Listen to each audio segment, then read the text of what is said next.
राष्ट्र सर्वप्रथम, राष्ट्र सर्वप्रथम, राष्ट्र सर्वप्रथम, राष्ट्र सर्वप्रथम। उच्चतम न्यायालय कॉलेजियम ने विभिन्न उच्च न्यायालयों से 23 न्यायाधीशों के तबादले की सिफारिश की है। केंद्रीय गृह मंत्री अमित शाह ने देश में आपराधिक न्याय प्रणाली में सुधार के लिए लोकसभा में 3 विधेयक पेश किए। नए विधेयकों के साथ सरकार का लक्ष्य न्याय सुनिश्चित करना है, सजा नहीं। गुजरात उच्च न्यायालय ने गुजरात विश्वविद्यालय के खिलाफ अपने बयानों के लिए दिल्ली के मुख्यमंत्री अरविंद केजरीवाल और उनकी पार्टी के सांसद संजय सिंह के खिलाफ शुरू की गई मानहानि की कार्रवाई पर अंतरिम रोक लगाने से इनकार कर दिया। उच्चतम न्यायालय ने धन शोधन मामले में महाराष्ट्र के पूर्व मंत्री नवाब मलिक को चिकित्सा आधार पर 2 महीने की अंतरिम जमानत दे दी। धन शोधन मामले में बंबई उच्च न्यायालय ने 13 जुलाई को नवाब मलिक को चिकित्सा आधार पर जमानत देने से इनकार कर दिया था। शिक्षा निदेशालय ने कहा कि दिल्ली के सरकारी व निजी स्कूलों की कक्षाओं में छात्रों के मोबाइल फोन का इस्तेमाल करने पर सख्त पाबंदी है। आम आदमी पार्टी के सांसद राघव चड्ढा को राज्यसभा से तब तक के लिए निलंबित कर दिया गया है जब तक कि विशेषाधिकार समिति राज्यसभा में दिल्ली सेवा विधेयक से संबंधित एक प्रस्ताव में 5 सदस्यों के जाली हस्ताक्षर करने के आरोप पर अपना निष्कर्ष नहीं देती। दिल्ली के नारायणा में रेलवे लाइन के करीब एक नगर निगम स्कूल तक गैस लीकेज पहुंचने से 23 बच्चों को अस्पताल में भर्ती करना पड़ा। इनमें से 8 बच्चों को आचार्य भिक्षु अस्पताल में भर्ती कराया गया है। 15 बच्चे राम मनोहर लोहिया अस्पताल में भर्ती हैं, जिनमें से 2 बच्चों की स्थिति नाजुक है और वे ऑक्सीजन पर हैं। केसीआर की बेटी कविता निजामाबाद से लड़ेंगी लोकसभा का चुनाव, वर्तमान सांसद अरविंद को दी चुनौती। दिल्ली के लेडी हार्डिंग मेडिकल कॉलेज में लगी आग लगने की सूचना मिलने पर दमकल की 7 गाड़ियां मौके पर पहुंची। बुधवार 9 अगस्त को अगस्त क्रांति दिवस के अवसर पर पश्चिमी और बाहरी जिले के पुलिस कर्मियों की संपर्क सभा का आयोजन किया गया। सूरजमल स्टेडियम में इस अवसर पर स्पेशल सीपी सागरप्रीत हुड्डा और अन्य वरिष्ठ पुलिस अधिकारी भी उपस्थित रहे। संपर्क सभा के मौके पर 24 पुलिस अधिकारियों, जिनमें 7 inspector, 2 SI, 4 ASI, 5 head constable और 7 कांस्टेबल को अच्छे कार्य के लिए सम्मानित किया गया। डीसीपी पश्चिम विचित्रवीर द्वारा दी गई जानकारी के अनुसार स्पेशल सीपी कानून व्यवस्था ने सर्वप्रथम पुलिस कर्मियों की समस्याओं को सुना और इस संबंध में सुझाव भी दिए। इसके साथ ज्वाइंट सीपी वेस्टर्न रेंज के साथ उन्होंने G20 बैठक और स्वतंत्रता दिवस के मद्देनजर कानून व्यवस्था को सुधारने के संबंध में निर्देश भी दिए। राष्ट्रपति द्रौपदी मुर्मू ने नई दिल्ली में आयोजित राइजिंग इंडिया शी शक्ति कार्यक्रम में भाग लिया। यह कार्यक्रम समाज के अलग अलग क्षेत्रों में उल्लेखनीय योगदान करने वाली महिलाओं को सम्मानित करने के लिए आयोजित किया गया। इस अवसर पर राष्ट्रपति मुर्मू ने कार्यक्रम को संबोधित करते हुए कहा कि महिलाओं की उपलब्धियों को मान्यता देने, सम्मानित करने, उत्सव मनाने के कार्यक्रम में शामिल होकर प्रसन्नता का अनुभव हो रहा है। उन्होंने कहा कि आप सभी ने एक सम्मान्य शुरुआत कर अपने लगन और परिश्रम के बल पर बड़े मुकाम हासिल किए हैं। महिलाओं की उपलब्धियों को मान्यता देने, सम्मानित करने और उसका उत्सव मनाने के इस कार्यक्रम में शामिल होकर मुझे हार्दिक प्रसन्नता हो रही है। मैं इस कार्यक्रम के आयोजन से जुड़े प्रत्येक व्यक्ति के अथक प्रयासों की प्रशंसा करती हूँ। मैं इस आयोजन में भाग लेने वाली वुमेन अचीवर्स की सराहना करती हूँ, जिन्होंने यहाँ अपने जीवन कथा लोगों के साथ साझा किया। यहाँ पर आशा दीदी और भारत की missile women doctor Tessy Thomas से लेकर कविता सिंह, बधुरी ताती और पुनीता अरोड़ा जैसे हस्तियों को उपस्थित महत्वपूर्ण है। आप सभी ने एक सामान्य सी शुरुआत करके अपने लगन और परिश्रम के बल पर बड़े मुकाम हासिल किए।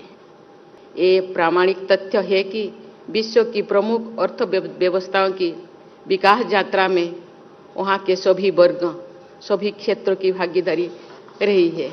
कुछ राज्यों की वर्कफोर्स में महिलाओं का पर्याप्त प्रतिनिधित्व है, लेकिन बहुत से राज्य ऐसे भी हैं जहाँ उनकी संख्या काफी कम है। मैंने पहले भी कहा है कि स्त्री और पुरुष एक ही गाड़ी के 2 पहिया है। शक्ति के बिना शिव अधूरे है। शिव और शक्ति एक दूसरे के पूरक है। हमारी सभी धर्म ग्रंथों और साहित्यों में नारी की महिमा सदियों से रेखांकित की जा रही है। विकसित भारत के लक्ष्य को शीघ्रता से हासिल करने में हमारी बहनें और बेटियों का योगदान होना अनिवार्य है। प्राचीन काल से आधुनिक भारत तक हमारी इतिहास महिलाओं के योगदान की गाथाओं से भरा हुआ है। गार्गी, मैत्री, रोमसा और ओपाला जैसे विभूतियों ने, विदुषी नारी ने से लेकर रानी लक्ष्मीबाई, अहिल्याबाई होकर रानी बेलू नाचियार और रानी चेन्नम्मा जैसी वीरांगनाओं के योगदान के उल्लेख के बिना हमारे इतिहास अधूरा है। विश्व के अनेक विकसित देशों ने महिलाओं को वोटिंग राइट्स देने में बहुत लंबा समय लगाया था, जबकि हमारे संविधान निर्माताओं ने यूनिवर्सल वोटिंग राइट्स को शुरू से ही लागू कर दिया। दुनिया भर के लिए ये आश्चर्य की बात थी, लेकिन महिलाओं को बराबरी का अधिकार और सम्मान देना तो भारतीयता का मूल भाव रहा है। गृह मंत्री अमित शाह ने लोकसभा को संबोधित किया। इस दौरान उन्होंने देश में आपराधिक न्याय प्रणाली में सुधार के लिए लोकसभा में 3 विधेयक पेश किए। उन्होंने कहा कि विधेयक भारतीय दंड संहिता, आपराधिक प्रक्रिया संहिता और भारतीय साक्ष्य अधिनियम को प्रतिस्थापित करना चाहते हैं। शाह ने कहा कि नए विधेयकों के साथ सरकार का लक्ष्य न्याय सुनिश्चित करना है, सजा नहीं। भारतीय न्याय संहिता 2023, भारतीय नागरिक सुरक्षा संहिता 2023 और भारतीय साक्ष्य विधेयक 2023 को आगे की जांच के लिए संसदीय पैनल के पास भेजा जाएगा। सभापति महोदय, माननीय अध्यक्ष जी, सबसे पहले तो आज 18 साल की उम्र में देश के लिए बलिदान देने वाले महान क्रांतिकारी खुदीराम बोस की पुण्यतिथि है।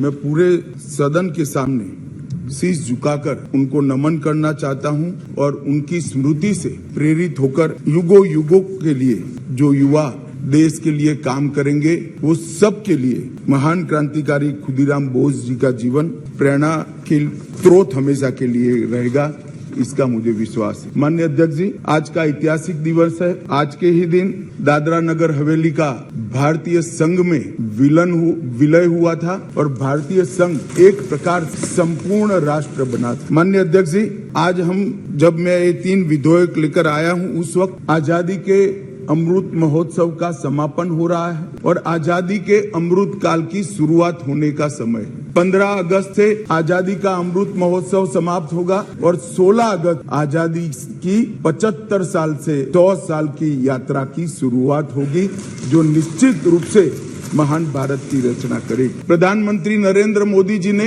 इस देश के सामने गत 15 अगस्त को लाल किले की प्राचीर से अपना उद्बोधन देते हुए 5 प्रणों को देश की जनता के सामने रखा था। माननीय अध्यक्ष जी, ये 5 प्रण में से एक प्रण था कि हम गुलामी की सभी निशानियों को हम समाप्त कर देंगे, हमारे मन से वो बोझ को दूर कर। माननीय अध्यक्ष जी, आज मैं जो 3 विधेयक एक साथ लेकर आया हूं, वो तीनों विधेयक एक प्रकार से मोदी जी ने जो 5 प्रण लिए हैं, उसमें से एक प्रण की अनुपालना करने वाले हैं। माननीय अध्यक्ष जी, ये तीनों विधेयक दंड विधान प्रक्रिया, क्रिमिनल जस्टिस सिस्टम को बेसिक कानून, इसके लिए मूलभूत कानून ये 3 विधेयकों के अंदर है।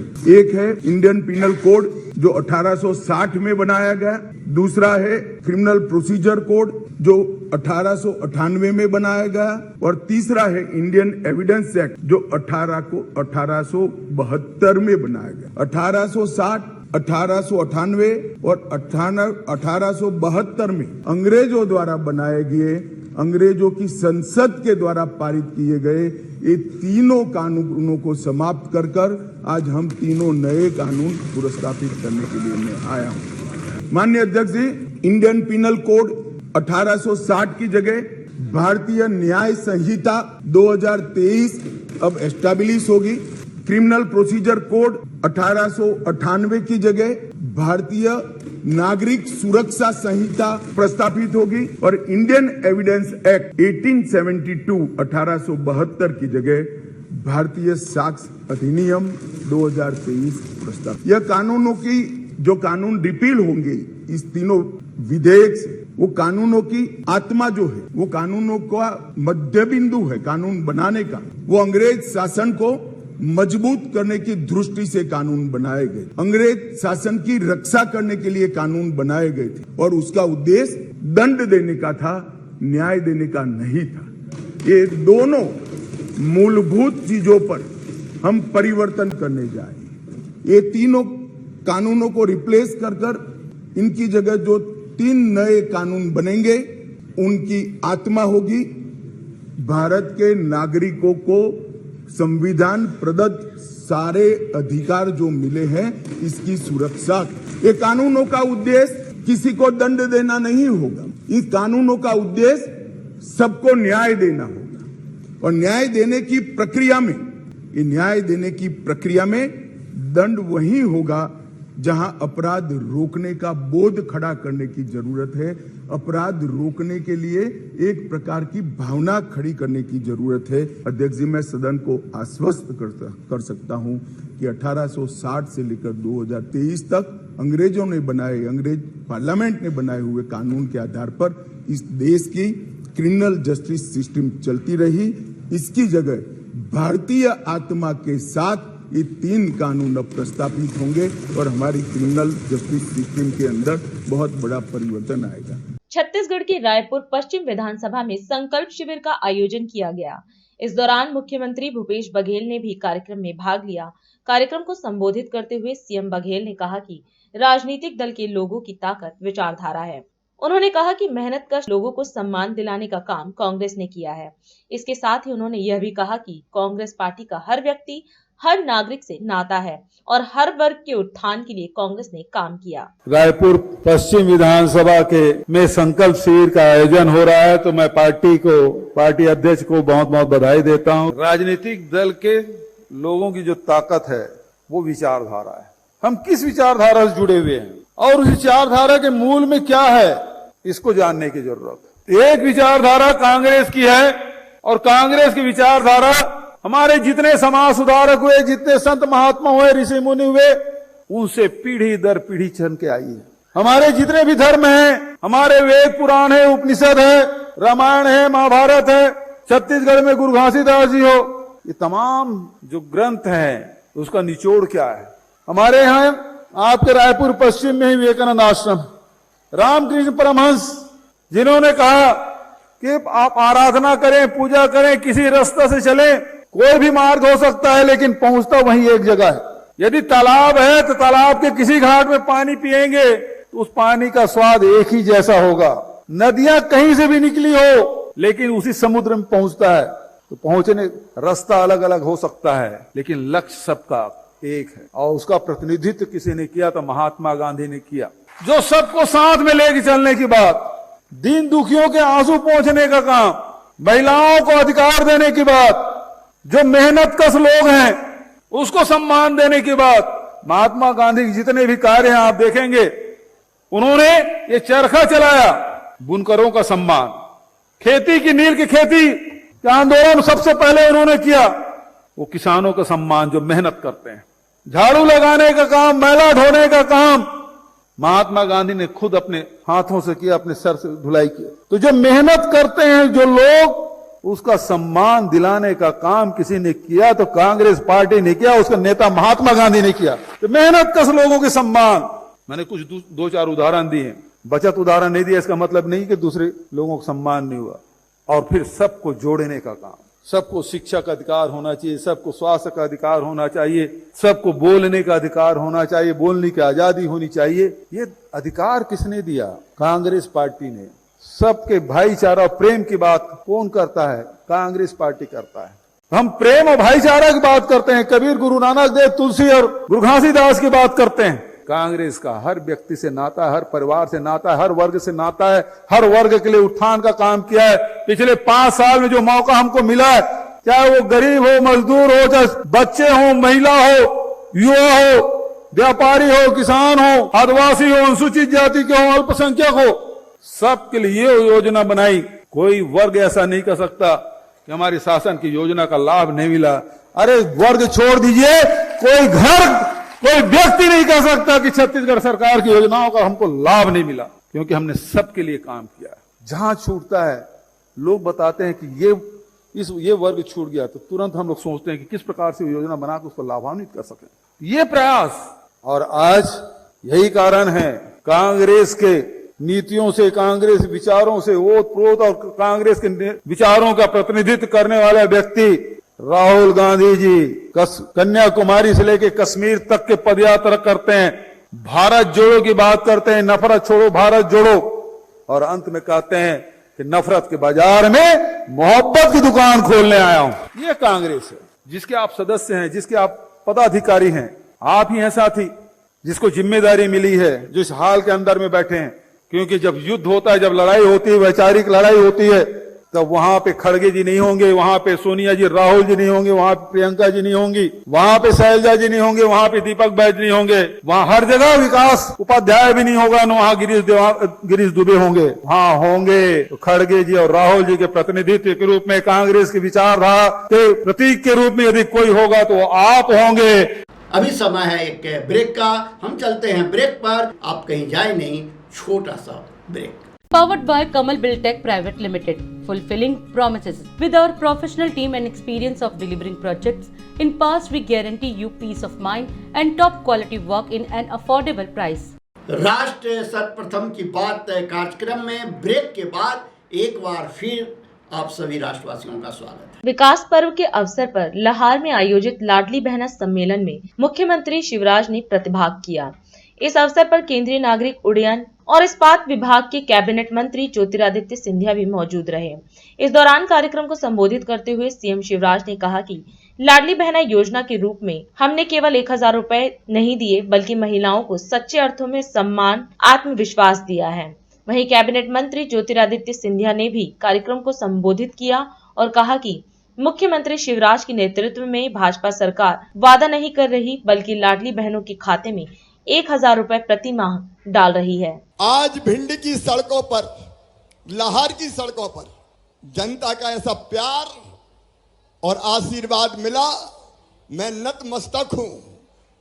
भाई हो, बहन हो, बेटा हो, बेटी हो, या मेरी लाडली बहनाएं हो, मेरी लाडली बहनाओं ने हमारी कलाई पर राखियां बांधी है।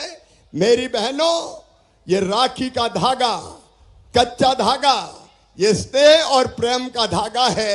इस कच्चे धागे की कसम, तुम्हारी जिंदगी में आंसू नहीं रहने देंगे, तुम्हारे चेहरे पर मुस्कुराहट ला के चैन की सांस लेंगे। बहनों, आपने फूलों की वर्षा करके स्वागत किया है। मैं आपको वचन देता हूं, आपकी जिंदगी में कांटे नहीं रहने दूंगा, आपकी जिंदगी में कांटे नहीं रहने दूंगा। आपने दीपक जला के आरती उतारी है, आपकी जिंदगी में ये भाई अंधेरा नहीं रहने देगा। भारतीय जनता पार्टी की सरकार अंधेरा नहीं रहने देगी। अगर लाहौर की तस्वीर बदलनी है, यहाँ की जनता की तकदीर बदलनी है, तो एक ही उपाय है, दिल्ली में श्रीमान नरेंद्र मोदी जी और मध्य प्रदेश में भारतीय जनता पार्टी की सरकार। लेकिन मेरी लाडली बहनों, आज आपको मैं प्रणाम करता हूं। इतनी बड़ी संख्या में, वैसे भिंड जिले में बहनें निकलती कम है, लेकिन आज आशीर्वाद देने आई है। मेरी बहनों, तुम्हारी जिंदगी में कोई तकलीफ ना रहे, कोई कष्ट ना रहे, और इसलिए लाडली लक्ष्मी योजना बना के हमने तय किया, मध्य प्रदेश की धरती पर बेटी पैदा होगी तो लखपति होगी, लखपति। बेटी के जन्म के साथ ही 30,000 रुपए के बचत पत्र खरीद के माता पिता के हाथ में दे देंगे, और उसका फायदा ये होगा कि बेटी 5वीं पास करके 6वीं में जाए तो 2000, 8वीं पास करके 9वीं में जाए तो 4000, 10वीं पास करके 11वीं में जाए तो 6000, और 12वीं में जाए तो फिर 6000, और कॉलेज में जाएगी तो मामा 12,500 रुपया खाते में डालेगा, और कॉलेज पास करेगी तो फिर 12,500, और 21 साल की हो जाएगी तो सीधे 1 लाख बेटी के खाते में फिर से डल जाएंगे। इस धरती पर पैदा होने वाली बेटी लखपति होगी, लखपति। आज एक ऐतिहासिक दिन है मेरे भाई और बहनों। ये भिंड की धरती है, ये चंबल की धरती है, ये लाहौर की धरती है, और इस लाहौर की धरती पर इतनी अपार जन सैलाब उस बात का एक शंकना देती है कि लहर में अब जनता ने अपनी मन बना लिया है। इस बार चुनाव में परिवर्तन लहर में होगा। ये चंबल की माटी में मुख्यमंत्री जी का स्वागत है। ये चंबल की माटी का इतिहास है। इस चंबल की जनता का आशीर्वाद अगर किसी ने लिया और उसके बाद अगर वादा खिलाफी की तो ये चंबल उन्हें अच्छी तरह से जवाब भी दे देता है। मेरे भाई और बहनों, शिवराज सिंह जी और भारतीय जनता पार्टी ने लाडली लक्ष्मी योजना लाई, जिसके आधार पर आज जब बेटी पैदा होती है तो घर में लखपति पैदा होती है और लक्ष्मी की रूप धारण कर लेती है। और जब वो बेटी 21 साल की हो जाती है तो वो बेटी लाडली बहना योजना में 12,000 रुपया अगर एक साल में किसी ने दिया तो भारतीय जनता पार्टी और शिवराज सिंह की सरकार ने आपको दिया। यूपी विधानसभा मानसून सत्र को मुख्यमंत्री योगी आदित्यनाथ ने संबोधित किया। इस दौरान सीएम योगी ने विपक्ष पर अपनी विफलता छुपाने का आरोप लगाया और कहा कि नेता विरोधी दल की बातों को देखकर यही लगता है कि 2014, 2017, 2019 और 2020 का जनादेश है वो जनता ने ऐसे ही नहीं दिया। उन्होंने कहा कि उत्तर प्रदेश देश का पहला ऐसा राज्य है जहां पर 86 से 90% भूभाग कृषि योग्य भूमि का वह सिंचित है, नहरों से, सरकारी नलकूपों और निजी नलकूपों से। सीएम ने कहा कि हमारी सरकार ने अन्नदाता किसानों के हित में 2 अन्य महत्वपूर्ण कदम उठाए। नेता विरोधी दल के विचारों को मैं सुन रहा था और 1 घंटे के भाषण में बाढ़ और सूखा से संबंधित मुद्दे पर उनको केवल गोरखपुर का जल जमाव याद आया, बाकी और कुछ भी नहीं याद आया था। और ये चीजें दिखाती हैं, मुझे नेता विरोधी दल के वक्तव्य को देख करके यही लगा कि 2014, 2017, 2019 और 2022 का जो जनादेश है वो जनता ने वैसे ही नहीं दिया।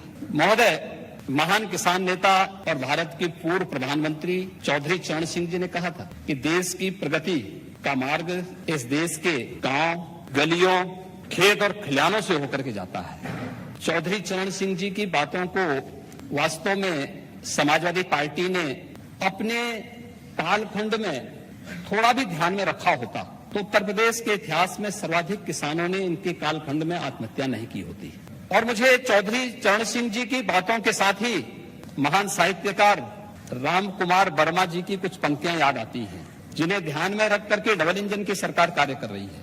और वह देश के अन्नदाता किसानों के लिए समर्पित पंक्तियां थी कि हे ग्राम देवता नमस्कार, हे ग्राम देवता नमस्कार, सोने चांदी से नहीं किंतु तुमने मिट्टी से किया प्यार, हे ग्राम देवता नमस्कार। और इसीलिए जब बाढ़ और सूखा जैसे मुद्दे पर चर्चा की बात आई तो उस मुद्दे को लगातार विषयांतर करने का प्रयास हुआ।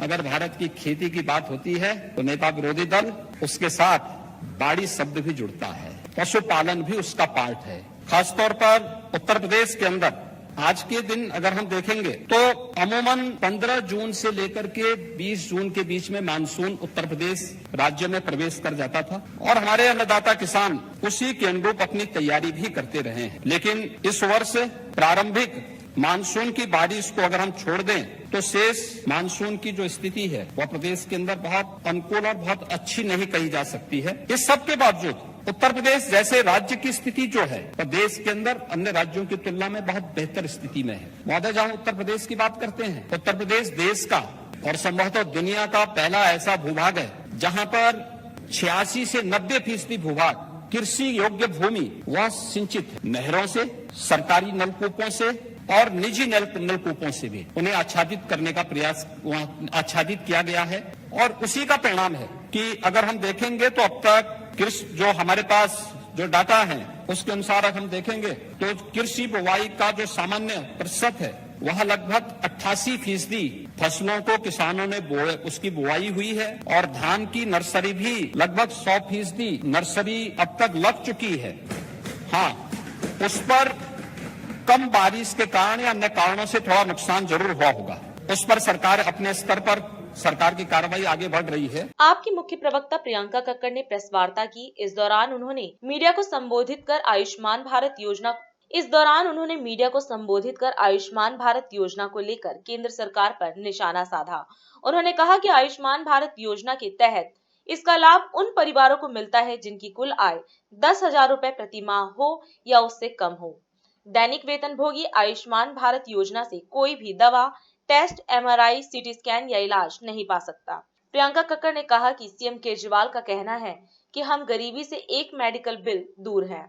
साथियों, प्रधानमंत्री मोदी ने 2018 में कहा कि भगवान ने उनको एक अवसर दिया है दरिद्र नारायण की सेवा करने का, और इसके चलते उन्होंने प्रधानमंत्री जन आरोग्य योजना की शुरुआत की, जिसको हम आयुष्मान भारत के नाम से भी जानते हैं।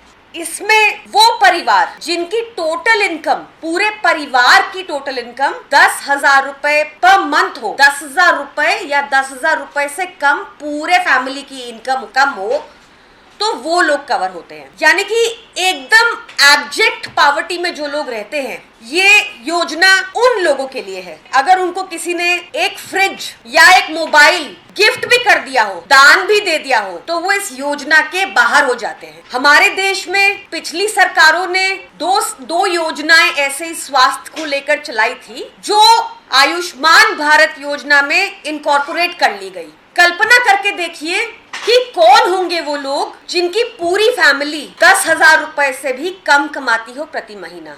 इस योजना पे खूब प्रचार किया गया। मोदी जी ने सबको बताया कि लोग कहते हैं कि लोग इस योजना को मोदी केयर भी कहने लग गए हैं। फिर इसकी डिजिटलाइजेशन पर भी खूब खर्चा और खूब प्रचार हुआ, ताकि आप और मैं प्रभावित हो सके, क्योंकि जो डेली वेज अर्नर था उसके पास तो फोन भी नहीं था और वो दिन का 100 या 200 रुपया कमाने में व्यस्त था, ताकि वो अपने परिवार को पाल सके। ऐसी अनेकों स्टडीज हैं अब साथियों, जो बताती हैं कि हेल्थ में एक आम नागरिक का खर्चा डायग्नोसिस, टेस्ट्स और दवाइयों में होता है, एंटीबायोटिक्स में होता है। हो सकता है उस आदमी को हॉस्पिटलाइजेशन की जरूरत ना पड़े। जैसे हमारे देश में 101 मिलियन पीपल हैं जिनको डायबिटीज है, ऐसा अभी रिसेंटली ICMR की स्टडी ने कहा। हो सकता है कि आपको डायबिटीज हो पर हॉस्पिटलाइजेशन की जरूरत ना पड़े, सिर्फ मेडिकेशन की जरूरत पड़े, रेगुलर टेस्ट की जरूरत पड़े। तो जो आयुष्मान भारत योजना, मोदी केयर योजना है, वो इन लोगों पर अप्लाई नहीं कर, क्योंकि हॉस्पिटलाइजेशन होना जरूरी है आयुष्मान भारत योजना के अंदर। तो ये लोग जिनको ब्लड प्रेशर है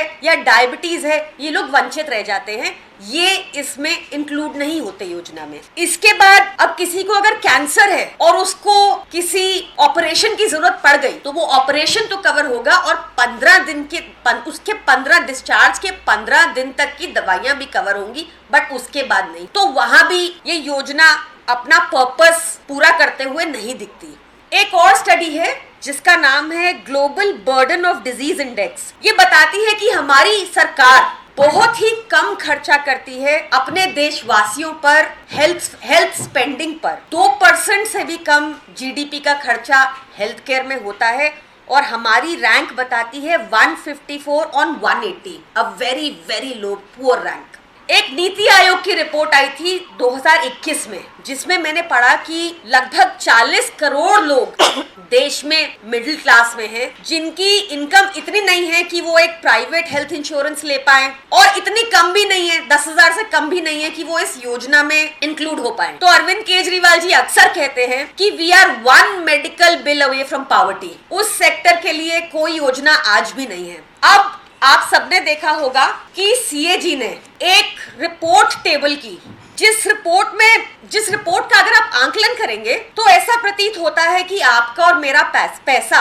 टैक्स पेयर का मनी, मोदी केयर के प्रचार में जरूर लगा है, पर बेनिफिशियरीज तक नहीं पहुंचा है। इसकी हकीकत क्या है, कल CAG रिपोर्ट ने साफ की। मुझे लगता है कि जो योजना दिल्ली सरकार की है, जिसमें ना कोई सीलिंग है 5 लाख की, जिसमें ना ये है कि आप 10,000 ही कमाते हो, जिसमें ऐसी कोई बंधन नहीं है कि आपके पास अगर फ्रिज और मोबाइल है तो आप इलाज से बाहर हो जाते हैं। हर व्यक्ति के लिए यूनिवर्सल हेल्थ का मतलब होता है कि हर व्यक्ति का ध्यान, दिल्ली सरकार ने जो स्कीम निकाली है, अरविंद केजरीवाल सरकार ने जो स्कीम निकाली है, वो पूरे देश में लागू होनी चाहिए, तभी लोगों का भला हो पाएगा। आज हम इस कार्यक्रम में आपसे विदा लेते हैं। आप अन्य खबरों के लिए बने रहे। राष्ट्र सर्वप्रथम, वंदे मातरम, जाग उठा है भारत। राष्ट्र सर्वप्रथम राष्ट्र सर्वप्रथम राष्ट्र सर्वप्रथम राष्ट्र सर्वप्रथम